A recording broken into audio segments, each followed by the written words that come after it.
is going to be come to work with me as a event ambassador at Topgolf. So I do have a video that's how to get hired at Topgolf that kind of goes over all the basics, and I am gonna do like the pros and cons of working at Topgolf, but this one's gonna be a little bit different because this is gonna be like an actual come to work with me, see like what my responsibilities are, just kind of like step to step how I prepare for the event, how the events work, how much money I make, what happens before and after the event and such like.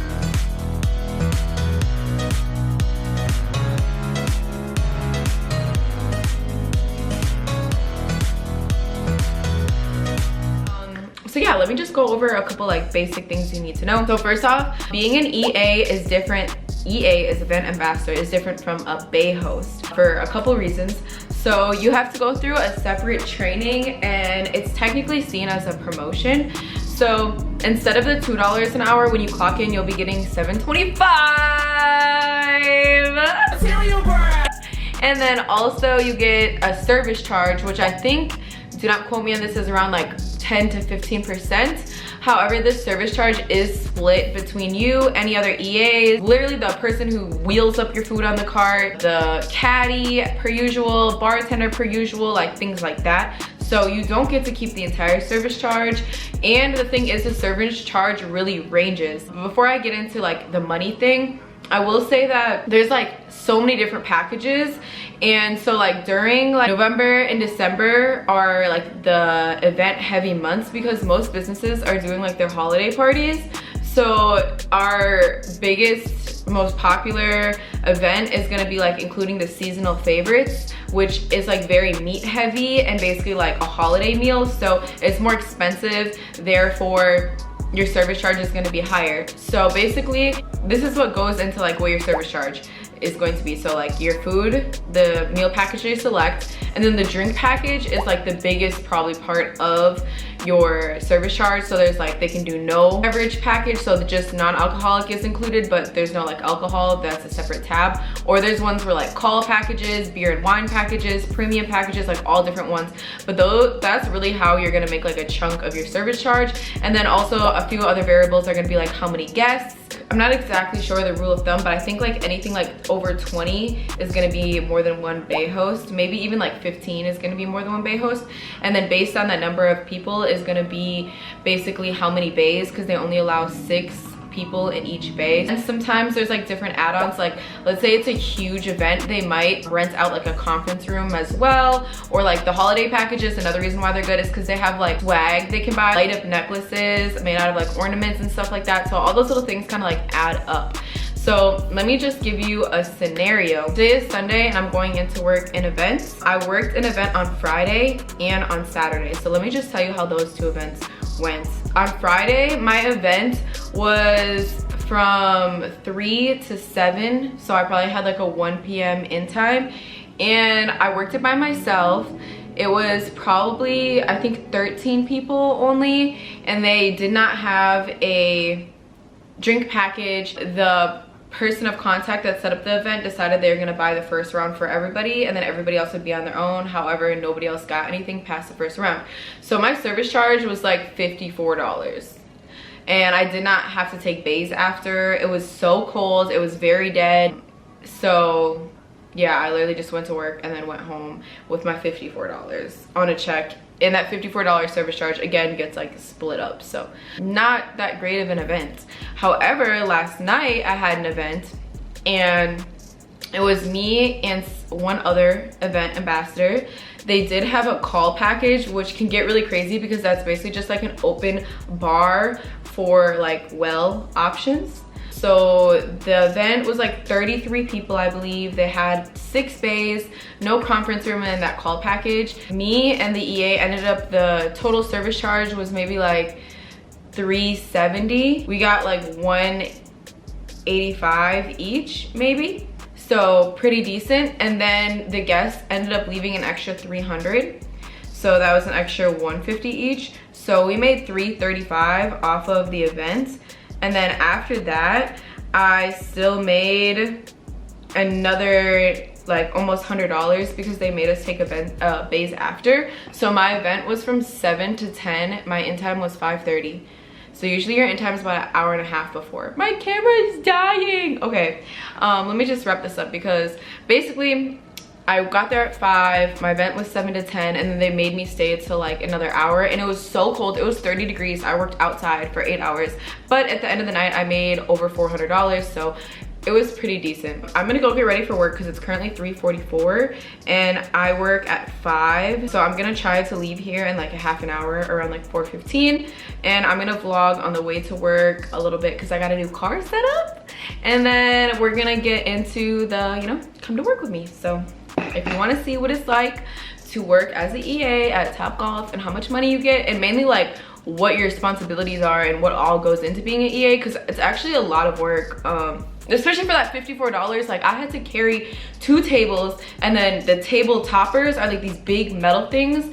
Like it was a lot of work for $54 for real. It's kind of bogus, but yeah, come to work with me. A few moments later. All right, y'all, we are still groovy on time. I just wanted to show you like what I wear to work, or the uniform or whatever. Like you have to have your hair up. EAs wear these black like polo shirts. I just put this crew neck over, and then I'm gonna wear like my zip up too. I'll show you guys that in a second, but I actually like this like look of like the polo and then it like hanging out the bottom a little bit.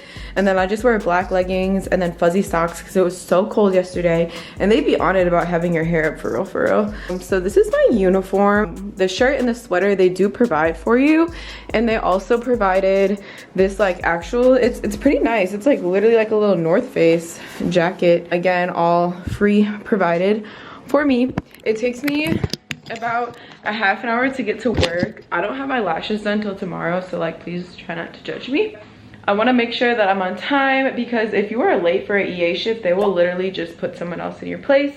And today is Sunday. My schedule, like it'll tell you if you have bays before or after your event, and mine does not say that. However, they do be changing their mind, but I'm gonna try to hold them to that. So from my understanding right now, I'm just gonna go in, work my event, and leave, which is cool because it's Sunday, so not much is going on. My goal is to at least make $200 every shift. That's always my goal.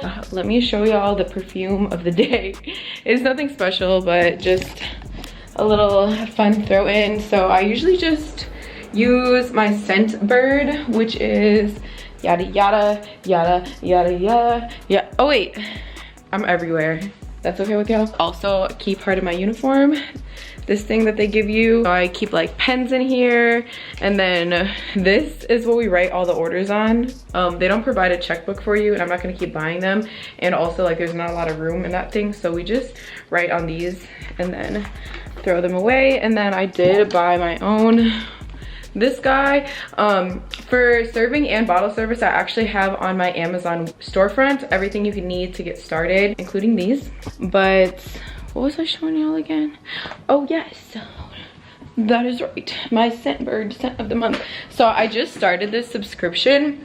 I'm not sponsored by them yet, but let me show you guys. So basically there's Scent Bird and Scent Box, and the reason why I went with Scent Bird was purely because they send you a new atomizer, I know I'm saying it wrong, every single month. So basically it's like, yes, real, not knockoff, perfume of your choice. They have so many, and instead of like a subscription box where like they give you random stuff, you literally get to pick out which one, and you can like plan your calendar for and rearrange it very easily. So I did this Versace Crystal Noir, and I don't mind it. I'm gonna wear it. It smells very citrusy and florally, but almost like that powder, like old lady smell. So I'm just like really trying to get through it. I expected more out of Versace, but this is like, I'm not mad at it because I didn't really have any like cheap perfumes that I didn't care about. All my perfumes I have right now are like ones that are pretty expensive and that I love, not like a good everyday go to work. I'm not about to wear a $200 perfume to go work at Topgolf. Be fucking for real. Scent box, I'm gonna post in my description. You get your first month free, and whoever subscribes, I get a month free as well. So help your girl out because this is, they literally have like Baccarat's, Burberry's, Gucci's, literally Tom Ford's, like everything. There's like different levels of perfumes, like premiums and so on. I'm on the basic level right now, just to like knock those out, and then I'll probably like move up as I like get through the cheaper perfumes that I wanted to try. But yeah, I'll see you guys in the A few moments later. So I bought this for my car. Okay, see, now it looks like it's hanging from the window, because I was trying to like mount y'all right here, but I'm like, nothing is working in my car. So let's try to mount y'all from here. Okay. Oh, it's already like sticking. One second. One more. Put y'all on there and then adjust. Ooh, finding the recording button was just a whole challenge. But y'all, this is so lit. Like, it looks so good and good. Okay, all right. So my plan is I'm gonna talk you through step by step what I do from the moment I get to work till I'm done, and I'm gonna just work on my B-roll footage to put it over. So right now it says I'm gonna get there at 4:30, which is a half an hour early. So those of you that see my last come to work with me and it's like, stop being late, I'm a changed woman now. I am not late. And on top of it, the first thing I like to do when I get to work off back any job is lunchtime. I'm going to eat, so that's why being there half an hour will allow me plenty of time to make sure that I'm nice and fed before work. Okay, so first thing when I get there, I clock in upstairs. After I clock in, I go downstairs to the manager's office, and that's where you get your assignment. Now, this is, they tell you what bays you're at, like what floor and what bays and what events you have. Hello. I think I'm in the same event, same, the 301 to 306 again? 301 to 305. Okay, thank you. And then once you get your assignment, I always write it on my hand because I literally always forget. This sun is crazy. I hope, this is too dark. Too light or too dark? Too light or too dark? Okay, I guess too light is right. Let me just pretend the sun's not in my eyes. I can't. Okay, guys, so once I get there, I get my bays. I get what's called a BOA. What does it stand for? I do not know. Bill of something. I'm gonna show you guys what it looks like without revealing my client's name. But basically it's like the run of show, all the details from how many people are gonna be there, all the food that's included, their meal package, just all of the point of contact, their information, the times, who else is working the event with you, basically just like all the information that you need for the event. Now, the next thing you're gonna do is go check with the kitchen. So you're gonna compare your sheet to the sheet they have in the kitchen and make sure that all the details match so that when the food comes up, it goes to the right base, because people call in, they move things around, things happen. So you wanna make sure the kitchen has the most updated information. Also on the kitchen's versions, they'll have an actual they draw on the sheet, the layout, so that you know proper supplies to grab and set up. So once I'm leaving the kitchen, I go to my bays. Sometimes there's somebody already working in those bays. I kind of just like peep the scene. Then I go and I get my tables. So no matter what, I honestly usually get about 2 tables.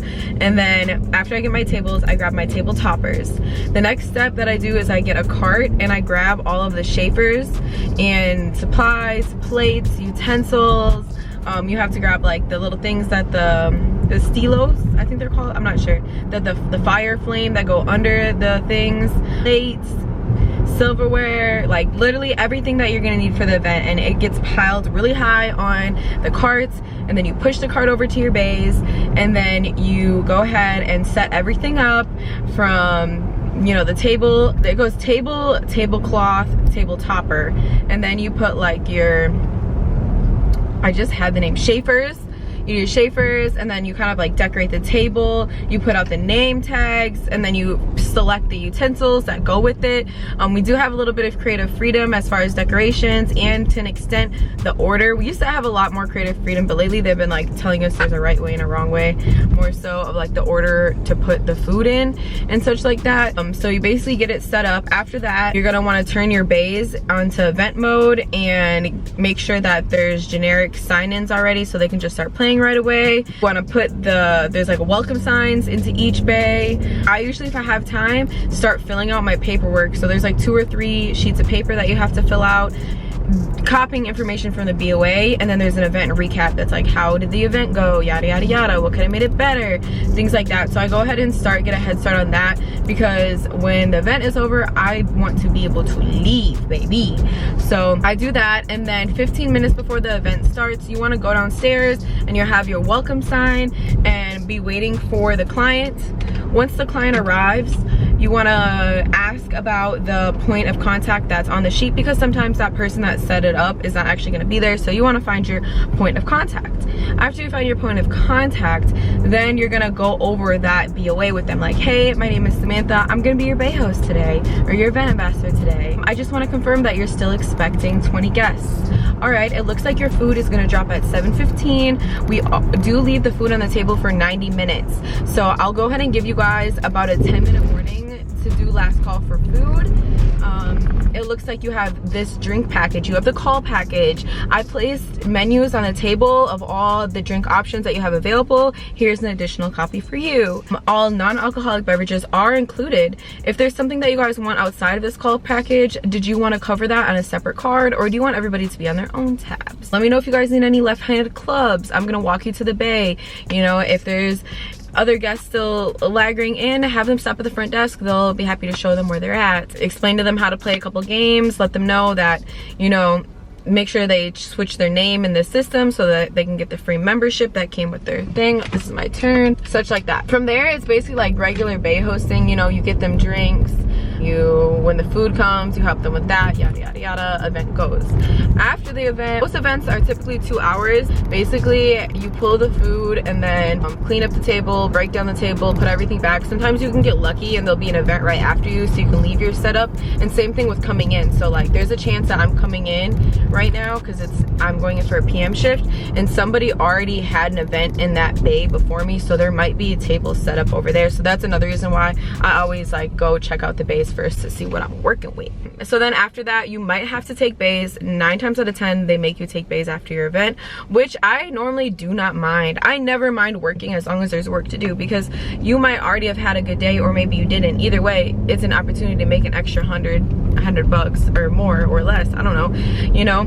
So I never mind working, but I get annoyed when they want me to take bays and it's dead. It's like, there's no point in me being here. Especially like lately, it's been freaking cold outside. Like literally last night, I'm like looking at these customers like, why are y'all here for real? Because it was literally 30 degrees and outside for 8 hours, you guys. Like, it was cold as F. So that happens after the event. You have to do the recap, more paperwork, turn it in, yada yada yada, go home. So that's basically the run of show. I don't want to blab too much, and I'm having a whole separate video on like how much I normally make, but like I said, my goal, regardless if I'm working an event or not, is always around 200. Oh, we'll see how it goes, and I'll check in later. Bye.